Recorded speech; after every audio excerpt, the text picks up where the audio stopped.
પ્રભુ ઈસુના જીવંત અને પવિત્ર ત્રિએક નામમાં વાલા ભાઈઓ અને બહેનો, આપ સર્વને લોગોસ બાઇબલ સ્ટડી તરફથી હું પ્રેમી સલામ પાઠવું છું.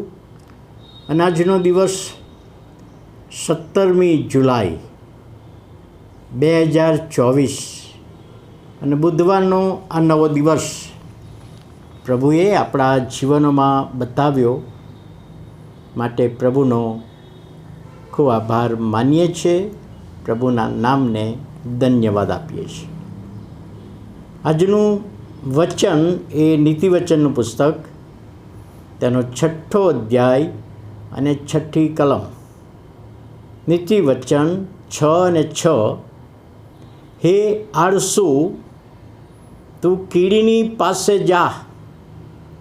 હે આળસુ, તું કીડીની પાસે જા, તેના માર્ગોનો વિચાર કરીને બુદ્ધિમાન થા. સુલેમાન જ્ઞાની આ કલમ લખતા આળસુ માણસને કીડીની પાસે મોકલે છે. બીજા અર્થમાં કીડીનો દાખલો આપે છે કે કીડીના જીવનમાંથી ઘણું બધું શીખવાનું છે. કેટલાક સમય પહેલાં કોઈક ન્યૂઝપેપરમાં હું એક લેખ વાંચતો હતો અને એક પત્રકારે જે લેખ લખેલો એમાં કીડી વિશે લખેલું. અને કીડી વિશે ઘણી બધી બાબતો, કીડીની જાતો વિશે લખેલું.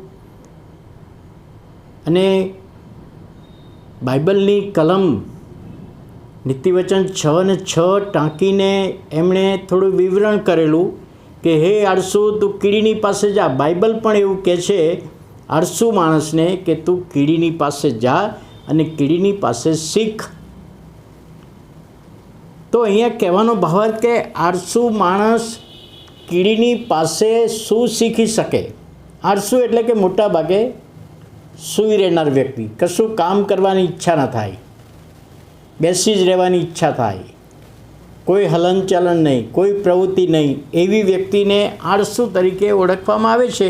અને એને કહે છે કે તું કીડીની પાસે જા. તો કીડીની પાસેથી શું શીખવા મળે છે? તો પહેલી બાબત, કીડી તો બહુ નાનું જંતુ છે, એકદમ નાનું જંતુ છે.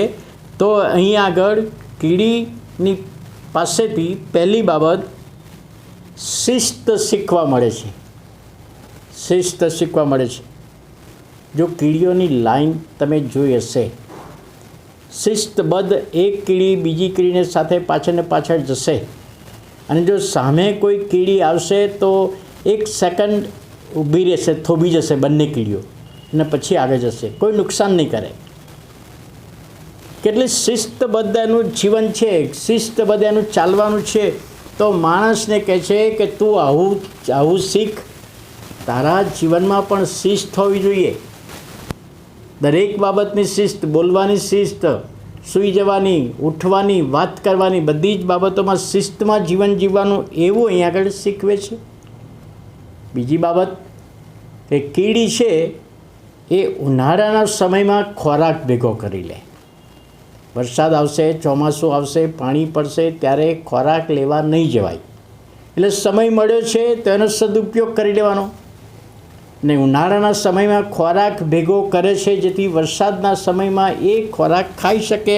અહીં આગળ કહેવાની બાબત કે ગતિશીલ, પ્રવૃત્તિશીલ રહેવાનું છે, ઉદ્યમી બનવાનું છે. એવું પણ અહીંયા આગળ આ કીડીની મારફતે શીખવવામાં આવે છે. એ બાબત અહીંયા બતાવી છે. ત્રીજી બાબત છે હલનચલન, ગતિવિધ કરનારું છે. આ નાનું જંતુ છે પણ બહુ જ ગતિમાં રહે છે, બેસી રહેતું નથી.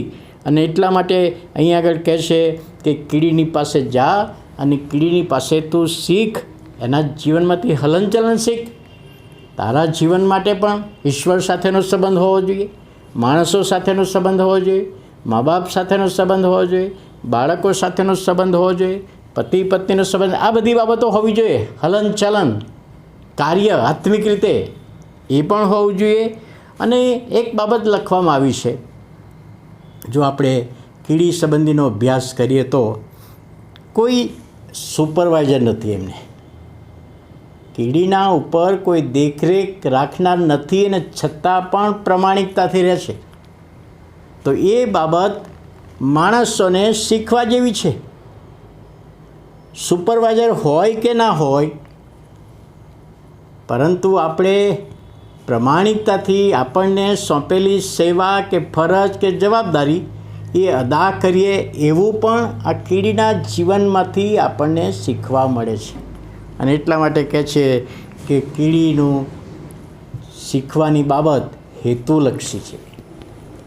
કીડી ગમે ત્યાં રખડતી નહીં હોય, ગમે ત્યાં ફરતી, એને હેતુ હશે. કોઈક જગ્યાએ કંઈ ગળપણ જોઈ છે ત્યાં જશે, એને હેતુ છે કે ત્યાં મારે જવું છે, એ મેળવી રહ્યું છે.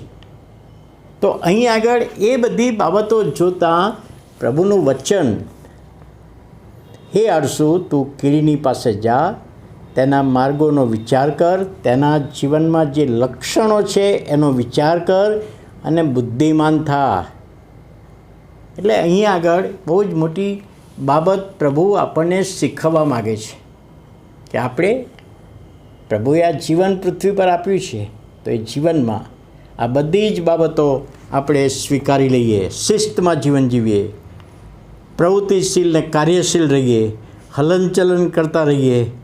કોઈ દેખરેખ રાખનાર નથી, તો પછી આપણે ઈશ્વરની બીક રાખીને આપણું કાર્ય કરીએ અને હેતુલક્ષી. ત્યારે આ બાબતો સમજવામાં પવિત્ર આત્માની દોરવણી સહાય પ્રભુ પૂરા પાડે. આવો આપણે પ્રાર્થના કરીએ. વાલા પ્રભુ, અમે તમારો આભાર માનીએ છીએ, તમારા નામને ધન્યવાદ આપીએ છીએ. આજના નવા દિવસની ભેટને માટે, નવા દિવસનો નવો આશીર્વાદ આપ્યો. અને ત્યારે પ્રભુ આ વચન દ્વારા તમે અમારી સાથે વ્યવહાર કરો, એ વિનંતી અને પ્રાર્થના પ્રભુ ઈસુના જીવંત અને પવિત્ર નામમાં સાંભળો અને માન્ય કરો. આમેન.